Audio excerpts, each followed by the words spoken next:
President-elect Trump announced on Tuesday that he will nominate Linda McMahon to serve as Secretary of the Education Department on Tuesday. They said Tuesday twice, but we'll give the Hill some credit. McMahon is co-leading Trump's transition team. She was considered a front-runner to lead the Department of Commerce, and her co-lead on the transition team, Howard Lutnick, is expected to be named for that role. McMahon previously led the Small Business Administration during Trump's first term.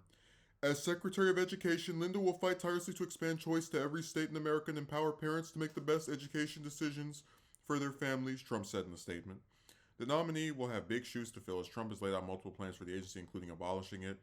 The lead of the Department of Education will also be tasked with changing the definition of Title IX, again after Biden amended it to include discrimination based on blank orientation or gender identity, when it was highly criticized by Republicans, numerous states sued. McMahon was named in a lawsuit last month along with her husband Vince McMahon, accusing WWE leaders of allowing years of blank abuse of young boys by a ringside announcer. She co-founded WWE with her husband and left in 2009 to run for a Senate seat in Connecticut. You know, I could go over the insanity of having a person who has no experience leading any educational institution whatsoever, being put in charge of the Department of Education. You know, whether it could be someone who's a college president, it could be a teacher, but nope, they decided to go with the very wealthy wife of one of Trump's besties. Totally not coincidental at all that a lot of these cabinet picks are just very rich people. And, you know, I guess you look at DeVos's tenure, who I knew Trump wouldn't bring back because she turned on him, you know, all the way at the end. So she gets no credit for having any bravery. It's like, I'm going to turn on you now that I know that your term is almost up over this thing that, you know, if it hadn't happened, I still would be singing you praises. But it's sad to think that, like, he will tell people he's going to abolish the education department. And then you look at, again, his original 4 years. What exactly did he do to make sure that came to pass? And I'll never understand how people can support just doing away with a cabinet position, but then like still naming people for the job. Like if you're so opposed to it, if you think it shouldn't exist, if you think it is a waste of taxpayer funds and it's something that we need to just completely do away with, why put anyone in charge of it?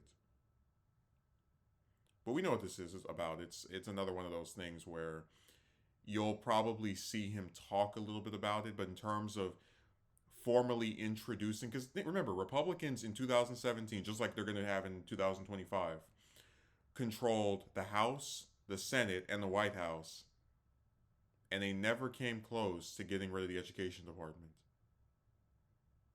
But I guess we're supposed to believe that this time they're going to be really congruent with each other, and they're going to totally be able to finally get rid of this evil federal government indoctrination of our children. Like, no, it's going to be more of the same old stuff where they talk trash about departments and then do nothing to actually get rid of them, because it's just more broken promises that mean nothing.